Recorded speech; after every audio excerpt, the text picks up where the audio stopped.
찬송가 341장 함께 찬송합니다. 341장입니다.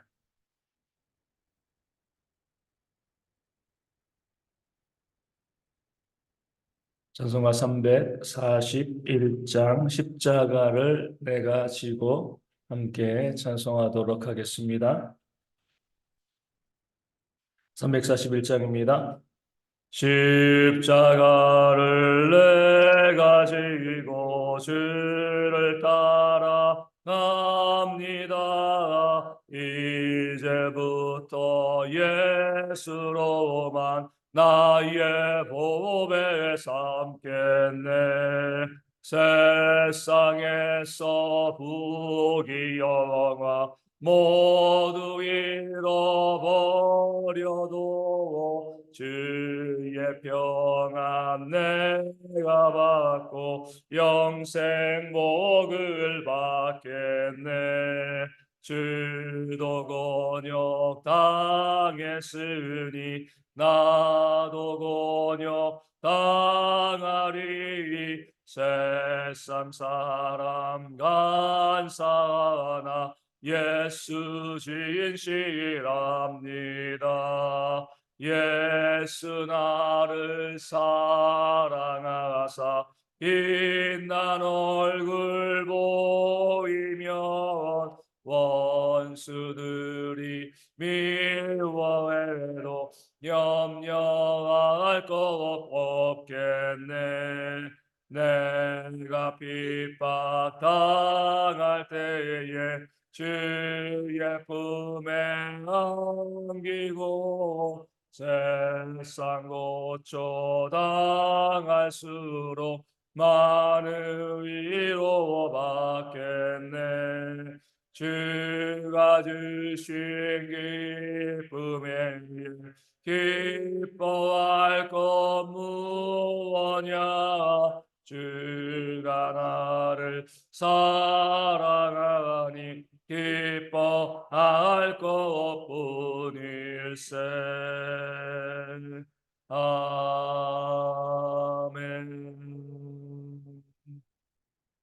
사도신경으로 우리의 신앙을 함께 고백합니다. 나는 전능하신 아버지 하나님 천지의 창조주를 믿습니다. 나는 그의 유일하신 아들 우리 주 예수 그리스도를 믿습니다.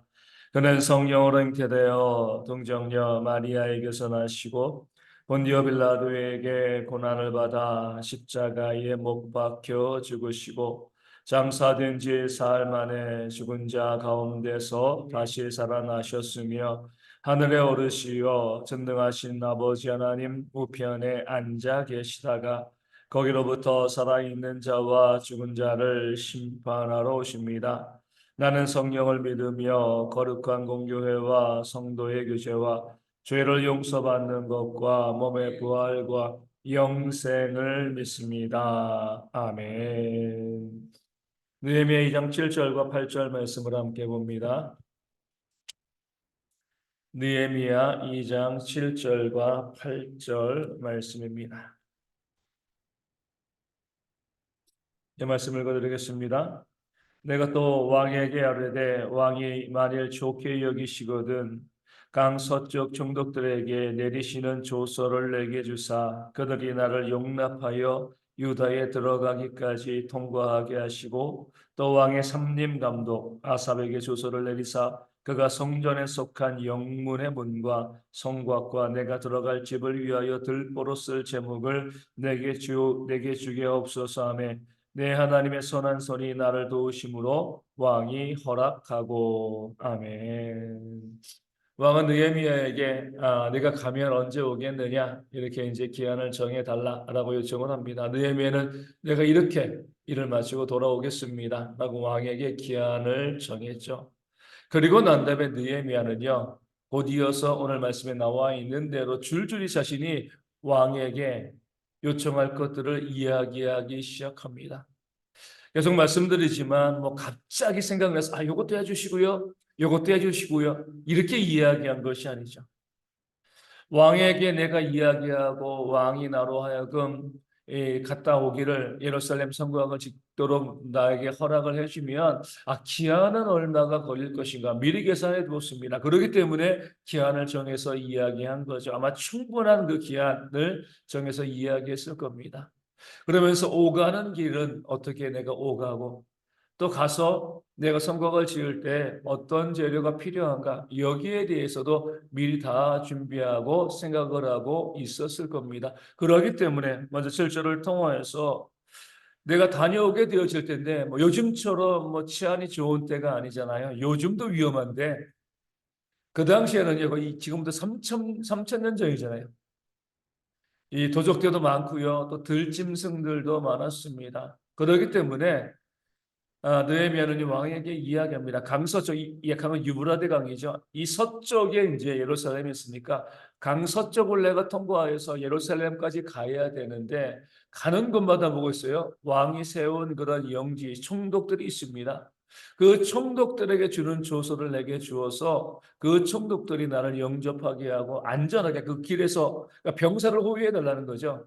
병사를 붙여주어서 내가 그 길을 안전하게 그래서 예루살렘까지 무사히 도착할 수 있도록 나에게 조서를 주시옵소서 왕에게 부탁을 합니다. 그래야지 가서 그 사역을 감당할 수 있는 것이죠. 아무리 뭐 좋은 계획을 가지고 있고 왕에게 허락을 받아도요. 가다가 죽으면 아무런 의미가 없는 겁니다. 안전하게 내가 예루살렘으로 도달하기 위해서는 이런 준비가 필요하니까 이런 부분에 대해서 왕이 조서를 내려주셔서 나로 하여금 보호받으면서 예루살렘으로 갈 수 있도록 왕의 허락을 구하고 있는 겁니다. 또한 그렇게 가야지 어때요?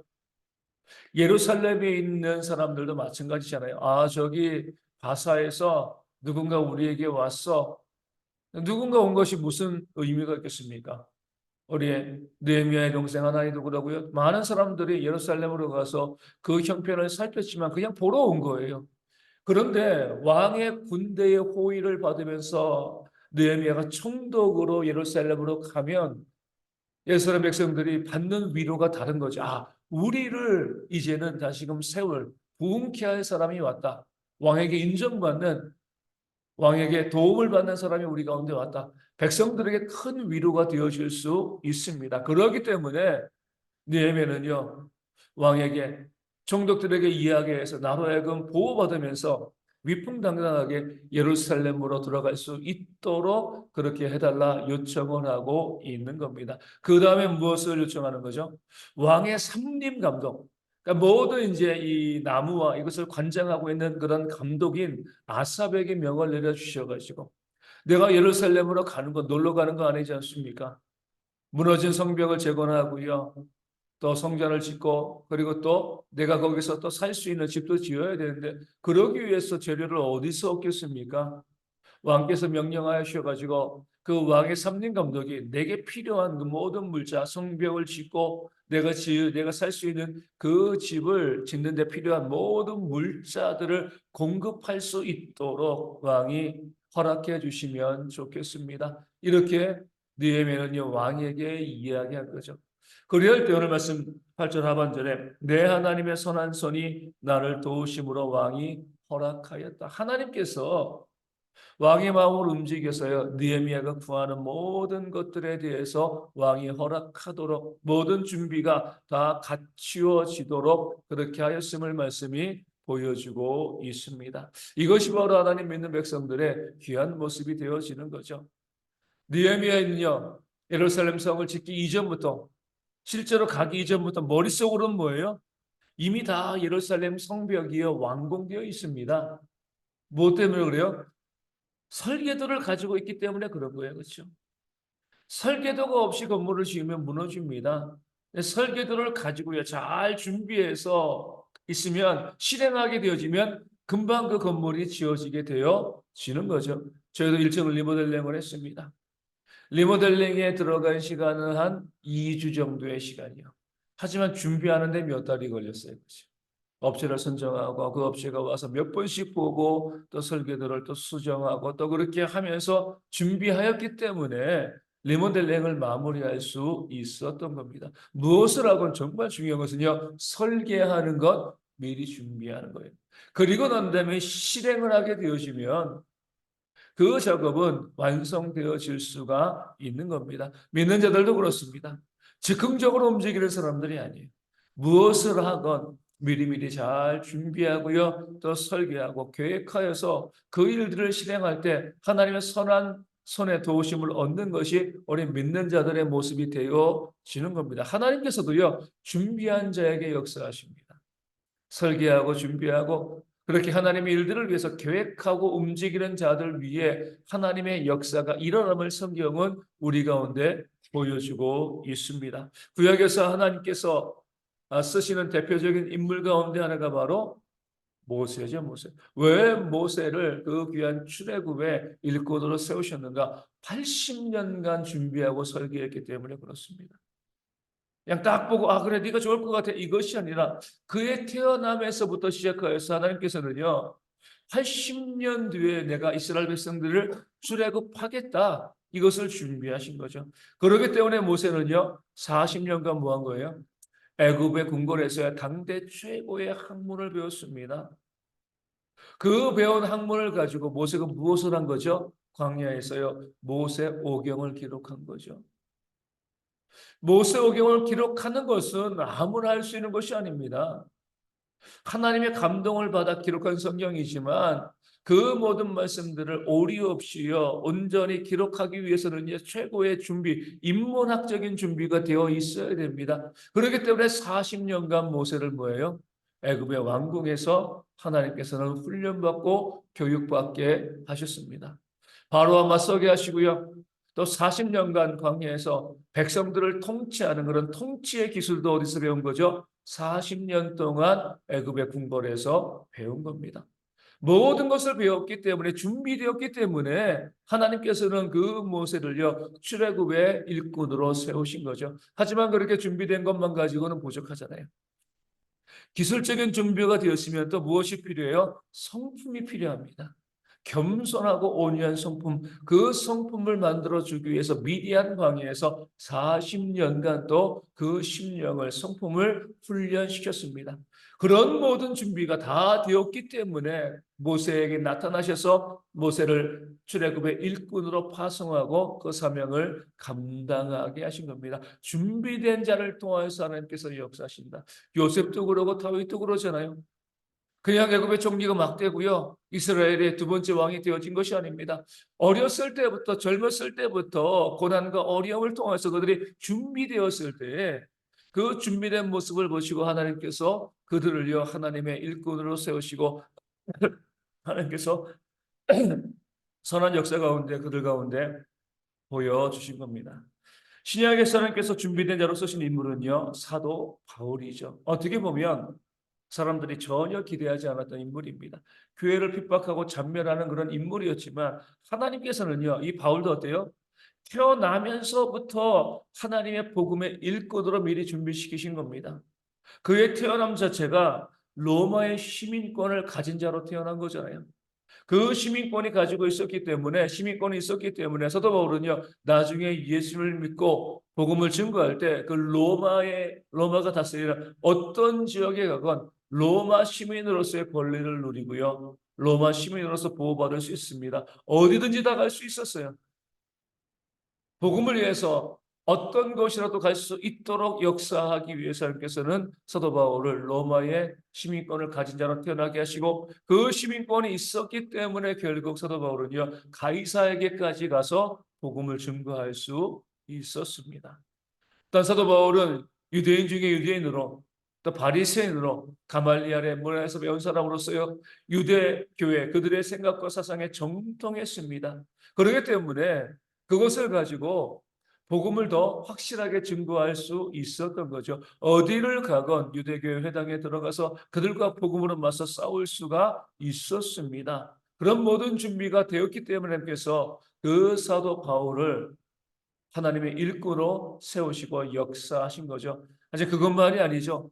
그도 모세처럼 그 겸손의 훈련을 받았습니다. 그것이 뭐예요? 그 몸에 있는 육체에 대하시죠. 그렇죠? 기술적으로 아무리 잘 준비가 되어 있어도 겸손하지 않으면 하나님께서 쓰지 않으시기 때문에 사도 바울에게는요 그 몸에 육체의 가시, 육체의 질병을 주심을 통해서 늘 겸손하게 만드시고 그 겸손함으로 하나님의 귀한 사역에 헌신하는 일꾼으로 세우시는 모습을 성경은 우리 가운데 보여주고 있습니다. 그런 지혜가 우리 가운데 있기를 소망합니다. 하나님께서 하나님의 선한 손이 나를 도와줬으면 좋겠어. 하나님께서 나를 통해서 일하셨으면 좋겠어. 그런 마음과 소망을 가지고 있다고 하면 먼저 우리가 하나님의 쓰임에 받기에 합당한 자로 뭐예요? 준비되어야 됩니다. 내가 준비되었을 때에 하나님께서 언제 어디서건 나를 쓰시기에 부족함이 없는 일꾼으로 내가 준비되었을 때 하나님께서 그런 나를 들어 쓰시고 하나님의 귀한 일꾼으로 세우시고요. 나를 통해서 하나님의 놀라운 역사를 만들어 가실 줄로 믿습니다. 이 대형교회도 마찬가지입니다. 이 대형교회가 주님이 오실 길을 준비하고 예배하는 그런 교회로 온전히 세워지기 위해서는요, 하나님의 놀라운 역사가 이 교회를 통하여서 이루어지기 위해서 우리가 뭐 해야 돼요? 준비해야 되죠. 하나님께 쓰임받는 교회로 준비되어야 합니다.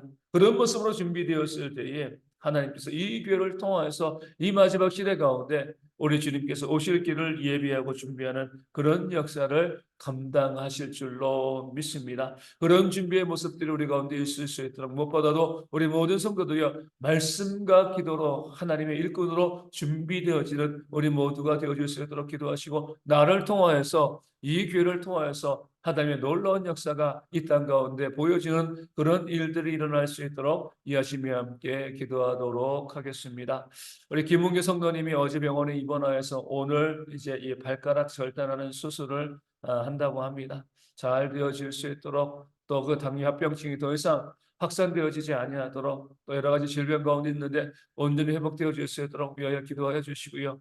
우리 가운데 역시나 질병에 있는 그런 성도들이 회복되어지고 삶의 문제와 경제적인 어려움이 있는 분들도 회복되어지는 역사가 있도록 위하여 기도하여 주시고요. 이 환절기 가운데 우리 감기 환자도 많고요. 또 미세먼지도 또 여러 가지 많은 문제가 있는데 우리 모든 성도들이 특히 어르신들과 아이들이 건강을 잘 지켜갈 수 있도록 또 군에 있는 형제들의 건강을 위해서도 안전을 위해서도 기도하여 주시고요. 선교지 교회와 작은 우리 개척 교회들 가운데도 하나님의 회복과 부흥의 역사가 충만히 임할 수 있도록 함께 기도하도록 하겠습니다. 기도문하시겠습니다. 하늘에 계신 우리 아버지, 아버지의 이름을 거룩하게 하시며 아버지의 나라가 오게 하시며 아버지의 뜻이 하늘에서와 같이 땅에서도 이루어지게 하소서. 오늘 우리에게 일용할 양식을 주시고 우리가 우리에게 잘못한 사람을 용서하여 준 것 같이 우리 죄를 용서하여 주시고 우리를 시험에 빠지게 하시고 악에서 구하소서. 나라와 권능과 영광이 영원히 아버지의 것입니다. 아멘. 기도하겠습니다.